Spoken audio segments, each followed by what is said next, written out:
Eh, Perkenalkan, nama saya Tiar Prasetya dari BMKG. Kita coba refresh balik ya tentang gempa Jogja yang kebetulan tanggal 26 tahun ini, tepat 15 tahun yang lalu, gempa bumi Jogja terjadi. Saat itu memang kekuatan 5,9 skala Richter ya, mengguncang Jogja dan Jawa Tengah. Jadi boleh saya flashback lagi, menceritakan dulu. Karena pada saat itu kan menjelang, kebetulan saya di kantor, tempat berumah dinas. Saya ingat persis setelah subuh itu kita hari libur, hari Sabtu, jam 6 kurang kita coba biasa bersih-bersih, dan tiba-tiba ada guncangan yang sangat kuat, yang bumi seluruh bergetar, dan seluruh genteng itu bergerak gitu. Ada suara yang sangat berat. Kebetulan posisi kantor kita itu BMKG ada di Jitengan, dusun Jitengan, kilometer 5 dari kota Jogja, dalam atas kilometer 5. Nah, saat itu saya yakin bahwa ini gempa besar. Saya ditugaskan di Jogja dari 2005. 2005 setahun kita berusaha untuk menjalin network, terutama dengan Radio Sonora. Saat itu memang kita mencoba mensosialisasikan info meteo, karena kan Jogja ini lengkap ya, ada utara itu gunung berapi, kemudian tiap tahun ada puting beliung, unsur meteonya, meskipun banjir juga di beberapa tempat, di selatan ada gempa, dan saya melihat juga ada potensi tsunami. Maka setahun itu kita mencoba membangun network ke BPBD, ke media siaran, atau Sonora seperti itu. Jadi Sonora itu bukan hal yang baru, saya tiba-tiba datang. Nah, setelah setahun 27 Mei 2006 itu gempa besar. Saya harus ke kantor dan saya lihat rekamannya memang upscale, jadi sudah di luar di atas itu. Semua chaos. Kita juga pada saat itu saya dihadapkan dengan masalah dua. Saya harus ke rumah mengamankan keluarga. Anak saya ada umur 2 tahun dan 4 tahun. Atau saya langsung ke kantor, meskipun jaraknya tidak jauh, tapi pada saat saya memutuskan ke rumah, di kamar depan, saya melihat saya yang umur 4 tahun itu, dia sudah melindungi adiknya itu dengan bantal. Kebetulan mereka lagi bermain di kamar. Saat itu juga saya yakin bahwa kalau sejak dini kita dilatih untuk pemahaman tentang sadar bencana, walaupun tanpa sadar, dan itu pembuktian secara real, mereka bisa menyelamatkan diri dengan cepat dan tepat. Setelah saya melihat aman, langsung saya ke kantor waktu itu, dan saya bilang ini gempa besar. Dan memang saat itu saya bilang apakah ini ada tsunami atau tidak. Posisinya memang pada saat pertama penentuan itu ada di laut,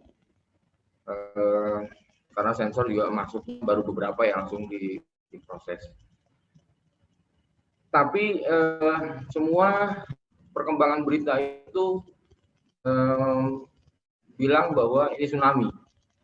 Semua chaos. Tidak hanya di Gamping juga sama chaos. Setelah kita koordinasi, ada rilis, kemudian juga perkembangannya itu, maka hampir 1 jam atau 2 jam itu saya mau melihat kondisi di lapangan langsung. Saya keluar jalan Wates itu sangat sulit, bawa mobil itu sangat sulit. Saya harus ke Parangtritis, saya bilang. Karena kalau terjadi tsunami jam 6 kurang kan itu 5:59, maka dipastikan 10 menit itu sudah hancur. Tapi ini sekitar pukul 7, sudah 2 jam, kalau nggak salah ya, jam 6, jam 7, jam 7, jam 8, itu orang masih isu tentang tsunami, dan itu sangat chaos. Maka saya harus ke selatan. Saya melawan arus. Di Pasar Gamping juga chaos, saya harus menghadang gitu untuk jalan. Dan sepanjang jalan Parangtritis itu kita coba berkoordinasi dengan beberapa kantor polisi, kan ada juga gitu menerangkan bahwa itu masih chaos 2 jam, bahwa ada tsunami. Saya harus ke selatan dan saya yakinkan itu tidak ada tsunami. Hanya yang berkembang itu sangat banyak, sangat tidak terkontrol. Bangunan banyak yang rusak. Pada saat saya melihat beberapa bangunan yang ambruknya ke bawah, saya yakin ini gempanya dekat. Gitu. Karena kan vertikalnya itu sehingga banyak genteng yang roboh atau bahkan ada gedung yang langsung ambles. Kalau gerakan horizontal kan biasanya ke jauh itu kan esnya agak lebih dominan ya. Terus sehingga banyak yang kalau tiang itu rubuh, tapi ini ambles ke bawah. Dan beberapa korban juga saya lihat dengan sangat terpaksa saya harus tinggalkan, saya sedikit terbawa emosi. Karena saya mau menjalankan tugas, bukan saya mau menolong. Banyak yang masih korban masih tertimpa itu. Sementara makin chaos, posisi berita itu sudah tidak kontrol. Banyak yang mati, dan banyak yang mati maksudnya komunikasinya gitu, telepon sempat mati. Dan saya harus kembali ke kantor untuk mengembangkan perkembangan. Sepintas langsung spontan saya berpikir bahwa informasi ini harus diluruskan. Cuman saya bingung harus kemana. Yang saya tahu perjalanan dari Parangtritis itu menuju Gamping pasti akan melewati radio Sonora. Karena memang saya sudah terbiasa ke sana untuk update tentang cuaca gitu kan. Kita berikan informasi. Sonora sangat welcome sekali. Dan saya berpikir kita ke Sonora, kita minta izin untuk menyiarkan, menegaskan bahwa tidak jadi tsunami. Sudah jam 10, sudah 2 jam. Beberapa jalan juga rusak seperti itu ya. Saya ada beberapa korban juga. Saya masuk ke Sonora dan saya minta izin langsung, Pak, saya minta izin. HP juga sudah down. Untungnya Sonora itu kan ada apa ya? Ada genset. Semua down, Sonora tetap on, dan siaran saya agak lega. Saya minta izin untuk menegaskan, saya meyakinkan ke masyarakat bahwa tidak terjadi tsunami. Kalau ada tsunami, jangankan hitungan jam, hitungan menit, 15 sampai 30 menit itu sudah akan berdampak gitu ya. Tapi saya lihat kenyataan di lapangan tidak ada gelombang tsunami. Saya istilahnya nekat orang pada ke utara kan dari Parangtritis, yang dari Merapi juga kebetulan juga turun kan karena takut Merapi pada saat itu aktif di kota chaos. Jadi saya coba nih karena saya lupa pada saat itu saya bilang minta izin, nggak usah minta izin Pak, jadi memang kami perlukan gitu. Saya minta izin karena satu-satunya sarana untuk bisa menjelaskan ke masyarakat tanpa berita itu yang salah adalah radio. Syukur-syukur memang banyak menggunakan radio saat itu kan.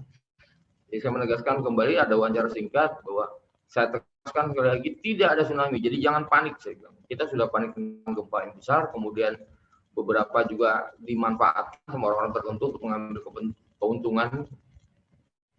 Nah, siaran itu yang diulang-ulang selama 24 jam. Setelah saya memberikan statement bahwa ada gempa besar itu ya 5,9 dengan kuartal 5,9, tetapi tidak terjadi tsunami karena saya melihat persis gitu.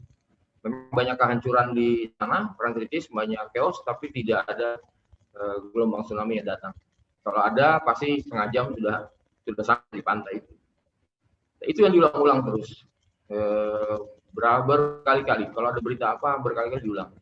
saya kembali ke kantor untuk koordinasi, dan saat itu juga ada RI1 akan datang, dan saya ke kantor gubernur, kemudian dibantu juga ketemu di sana bupati dan menjelaskan kejadian itu karena sangat chaos. Jadi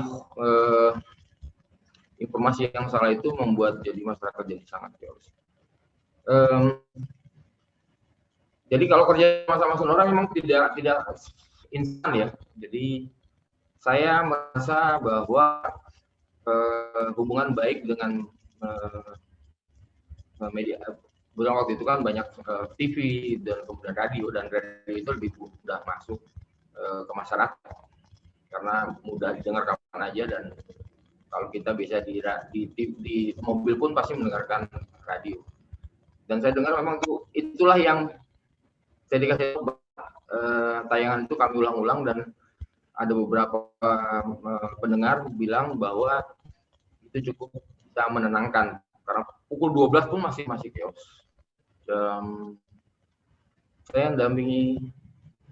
Saya menghadap gubernur sama itu menjelaskan siang masalah tersebut, sampai saya juga mendampingi dari 1 itu hingga malam setengah 12. Jadi memang sangat tapi alhamdulillah bahwa Jogja ini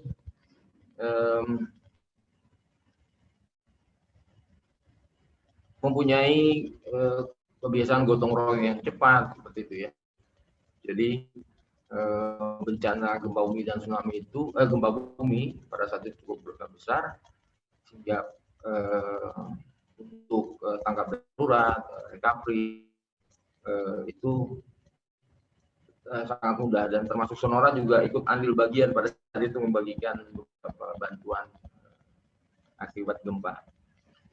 Maksudnya untuk kita menceritakan ini adalah bukan mengenang tentang kesedihan, menurut saya.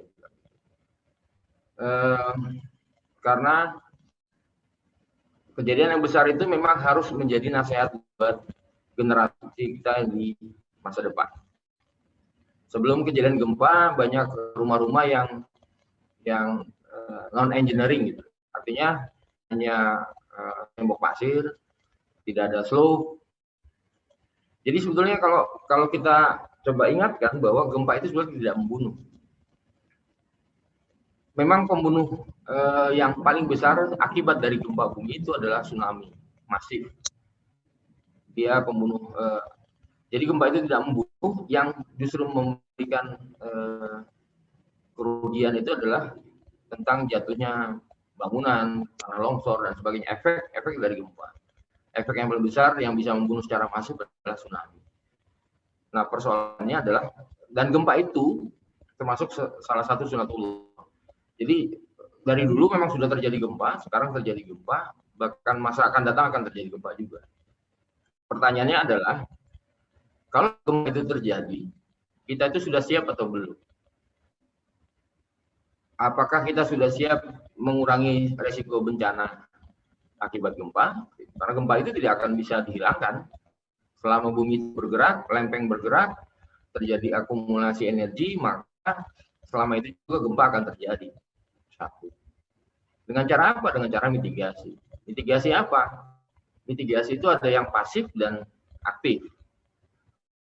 Mulailah dengan membangun rumah-rumah yang tahan gempa. Kemudian mulailah memetakan. Artinya kesadaran bencana itu harus ditumbuhkan. Makanya mengenang gempa bumi Jogja 27 Mei 2006, hampir 15 tahun itu, adalah bukan mengenang kesedihan, tapi memberikan nasihat bahwa ancaman gempa itu pasti akan selalu ada. Ancaman tsunami itu juga akan selalu ada. Kita tahu bahwa pernah terjadi gempa bumi sangat besar sampai Magelang tahun 1921 gitu, sampai Magelang dirasakan. Dan kalau gempanya besar di laut dengan kedalaman dangkal di bawah 10 kilo, dia bisa mengguncang samudra dasar laut, maka itu bisa berpotensi tsunami. Saya sendiri sudah mencoba membuat tulisan dalam tesis saya kalau terjadi megatrust yang di selatan Jawa, maka untuk Jogja bisa gelombang tsunami sampai sekitar 20 menit. Itu potensi yang kita coba hitung sebagai saintis. Bukan berarti atau bermaksud untuk nakut-nakutin ya. Hanya seperti di Jepang gitu ya, kejadian besar dicoba untuk diterangkan ke generasi muda agar mereka senantiasa waspada dan siap jika terjadi gempa bumi ataupun tsunami. Itu yang kita maksudkan seperti itu. Saya teringat dengan kejadian tsunami yang ada satu legenda di Jepang itu, kebetulan saya juga pernah mengunjungi tempat Manguranohi gitu. Jadi ada satu desa di tepat di pinggir pantai. Kalau di Jepang itu kan ada biasanya meletakkan padi dan sebagainya, lumbung itu di atas bukit, penduduknya di bawah. Ada satu penduduk yang kebetulan di atas dan dia melihat jelas gelombang tsunami datang. Kalau dia memperingatkan dengan teriak tidak akan terdengar. Kalau dia ke bawah untuk memberitahu warga juga tidak akan sempat waktunya. Maka dia berpikir keras, lumbung itu dibakar. Itu satu yang cukup terkenal ya, sehingga memaksa perhatian penduduk desa setempat kan, dan mereka datang ke atas dengan marahnya karena lumbungnya dibakar. Pada saat mau marah seperti itu, datang ke tempat yang paling tinggi. Tidak lama kemudian tsunami sampai ke desa dan dia berhasil menyelamatkan penduduk warga desa. Itu legenda terkenal di Jepang. Tidak sampai di situ. Beliau berpikir keras bagaimana kalau tsunami ini, karena pasti akan terjadi lagi dan pasti akan datang. Bagaimana kita bisa menyelamatkan itu? Maka dibuatlah embankment, kalau artinya tembok tinggi dalam gundukan tanah gitu. Sehingga kalau ada tsunami datang, itu bisa mampu menghalangi masuk ke desa. Dan yang dikerjakan juga penduduk desa sendiri, kemudian dia seorang pengusaha untuk membangun, butuh berapa tahun saya lupa, dan itu jadi monumen. Hingga sekarang anak-anak SD, anak sekolah ya, TK itu ada satu momentum untuk datang ke sana, menumbuhkan kesadaran akan bencana, bahwa tempat kita ini penuh dengan bencana dan itu tidak bisa kita pungkiri, kita hindari. Yang bisa adalah bersikap bagaimana kalau terjadi baik gempa bumi misalkan itu atau tsunami, maka korban yang ditimbulkan itu akan sedikit. Bahkan kepala BMKG menyatakan bagaimana kita mengambil langkah-langkah agar menjadi zero victim. Mudah-mudahan refleksi dari gempa 27 Mei 2006 ini, dan saya juga termasuk salah satu saksi hidup yang benar-benar merasakan dahsyatnya gempa, tidak hanya sekedar jadi ingatan sedih masa lampau, tapi menjadi momentum membangun kesadaran akan bencana, sehingga kita juga harus adaptif dan mitigatif. Bahwa awareness terhadap disaster itu sangat perlu. Tidak perlu hal yang muluk dan sulit.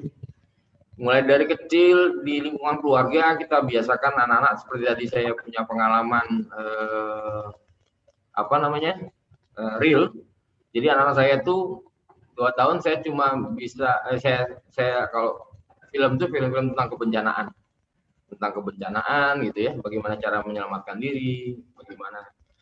Even pada saat itu saya kurang yakin bahwa saat itu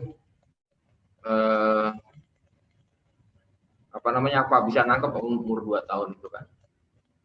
Nah, tapi kenyataannya pada saat gempa dengan secara refleks anak saya memang sudah tertanam seperti itu, secara refleks dia bisa bertindak dengan cepat dan tepat dengan melindungi kepala baik dia dan adiknya. Itu sangat nyata bahwa kesadaran bencana itu bisa kita tumbuhkan sejak dari usia dini. Dengan demikian, kalau terjadi bencana, maka karena gini, tidak ada yang bisa menyelamatkan diri kita selain kita sendiri. Statistik mengatakan seperti itu. Hampir 40% yang selamat terhadap gempa atau tsunami adalah orang-orang yang bisa menyelamatkan dirinya dulu sendiri. Baru dia menyelamatkan orang lain atau dia ditolong dengan orang lain. Dan kalau ada korban 2 jam tidak tertangani, jumlah korban itu akan bisa meningkat 200%. Artinya, satu, kita harus selalu belajar, berlatih. Kita pertama harus bisa memetakan tentang potensi bencana di lingkungan kita, gitu ya. Potensi bencana baik, nggak usah jauh-jauh, kebakaran, banjir, dan sebagainya. Maka terus kita berlatih, kalau itu terjadi, kita harus ngapain, mumpung misalkan kita masih ada waktu, ini yang disebut dengan sebelum terjadi bencana gempa. Jadi harus latihan, itu melindungi. Di rumah kita lihat hal apa, misalkan kalau ada barang-barang yang membahayakan kalau terjadi gempa. Kadang kita tidak sadar bahwa kita sendiri yang membuat celaka. Misalkan menaruh koper ya, bagian di atas lemari yang tinggi, kita tidur di sebelahnya. Kalaupun ada gempa yang kecil dirasakan, itu juga bisa berbahaya. Kalau dengan itu kita sudah bisa mengantisipasi, itu disebut dengan mitigasi aktif ya. Kemudian kita juga bisa tahu kalau terjadi gempa atau tsunami kita evakuasi kemana. Ditunjang oleh pemerintah daerah dalam hal ini BPBD, tim SAR membuat sarana dan prasarana, petunjuk, ya kan, membuat titik kumpul yang lama. Kemudian akan latihan. Tidak mesti harus besar-besar, tapi harus kontinu, berkelanjutan. Kemudian juga dipersiapkan misalkan rencana kontingensinya. Maka karena gempa itu tidak bisa diprediksi, dia bisa terjadi kapan saja, mau pagi, siang, mau malam. Satu, gempa itu besar dan bisa menyebabkan tsunami, maka teori tsunami yang terjadi di laut itu sampai di pantai itu kurang lebih 20 menitan. Jadi kita cuma punya waktu sekitar kalau dipakai waktunya 5 menit untuk menyebarluaskan, 15 menit, 2 menit sampai 15 menit itu golden time. Kalau kita sudah terbiasa dengan itu, maka waktu yang sangat singkat itu bisa kita manfaatkan untuk menyelamatkan. Hal-hal itu yang harus terus dijaga dan dilakukan, kesadaran akan bencana. Pemerintah juga membangun kota berdasarkan risiko bencana, peta risiko bencana, sehingga kalaupun terjadi bencana, maka korban itu bisa sangat-sangat kita kurangi. Bahkan bisa dibilang kita bisa mencapai zero victim. Itu mungkin yang bisa saya sharing dalam rangka refleksi gempa Jogja 2006. Dan mudah-mudahan kita semua diberikan kesehatan dan keselamatan, tetap waspada, tetap selalu berusaha untuk kita bersahabat dengan alam, dan biarlah terjadi gempa tsunami, tapi pada saat kejadian itu kita semua bisa selamat dan bisa membuat zero victim. Demikian, mohon maaf kalau ada kata-kata yang kurang. Terima kasih.